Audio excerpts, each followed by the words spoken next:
Hello everybody, it's Ollie from GamesAlike, and today we are doing something a bit different. I am going to be walking through the best graphics cards money can buy. Now in this video, I'm going to be laying it out from basic beginner graphics cards to the best all-round graphics card, and then finally we're going to do the highest power, and we're going to end it with the best power, okay? So we're going to go through little stages like that, so there's something for everybody. Now all the graphics card mentions in this video, I've found at the best price, and I've put them in the description down below, so if you want to get one, then check it out and see the price and compare them and all that kind of stuff. Anyway, let's jump right in.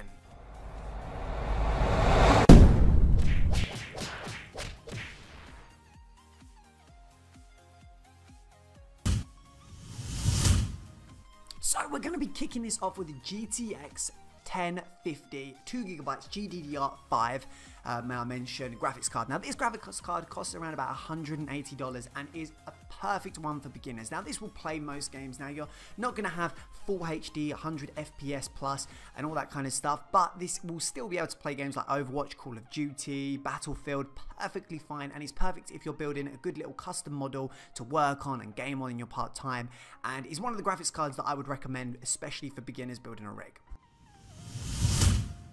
So next is the R9 380 4GB graphics card. Now this thing is a little bit of a step up from the previous mentioned graphics card. It is really good quality. You can play most games on it. It's going to be able to maintain a really nice high FPS, and you can get it for around about $250 to $300 depending on where you buy it from. It's probably just a little bit of a step up above the previous mentioned graphics card, but it's probably not a match on the next graphics card I'm about to mention. Now, even though the previous mentioned graphics card is great, it's not as good as the RX 570. Now, these are quite similar graphics cards. They both have 4GB of graphics, but this one is VR ready. It is an absolute powerhouse. Again, play at most games, very good quality, very high powered. If you have like an i5 processor or an i7, you'll be completely fine playing any game out right now.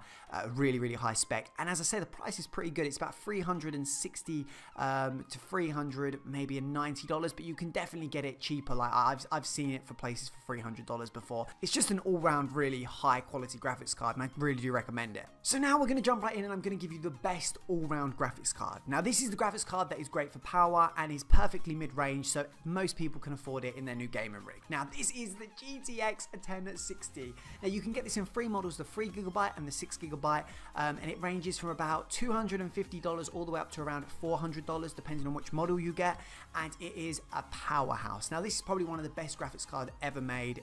For me, it is the best graphics card ever made. You can play anything on the 6GB version of this very fluidly, very cleanly. It runs beautifully. It's quite silent. I haven't had any problems with it. It is just, all in all, it is an amazing graphics card for the price, and it beats some of the higher end graphics cards that I've used. So in the next part of this video, I'm going to be showing you the highest powered graphics card. Now these graphics cards are super expensive. I mean seriously, $1,000 plus, but they are really impressive. They're extremely powerful, and as I say, they are like the future-proof graphics cards that are just completely solid right now. So we're going to start it off with the RX Vega 64. Now this is an 8GB graphics card. It will set you back $1,000, even $1,000, even $1,100. It is 8GB. It is extremely powerful. If you look at some of the settings, and it is going to be able to play any VR game, any computer game, anything. The hardest thing is going to be finding a processor that can actually keep up with the power of this thing. But there had to be a best power, and something that absolutely smashes the Vega out of the water is the GTX 1080 11GB edition. That's right, you heard me right, you really did. 11GB of graphics power. I mean, this thing is about $1,179 I've seen it for, and I've seen it for a little bit cheaper and even more expensive, and I mean, it goes up depending on which one you get. There's even higher versions which are more extreme than this. Now this is future-proofing at the max. I mean, 11GB of graphics. Like if you look at the clock speeds and you look at how it plays games perfectly. This will play anything. As I say, the hardest thing to all these graphics cards is going to be finding a computer which has a good enough processor and RAM capabilities to be actually able to not bottleneck a thing in your computer, because this is just so powerful.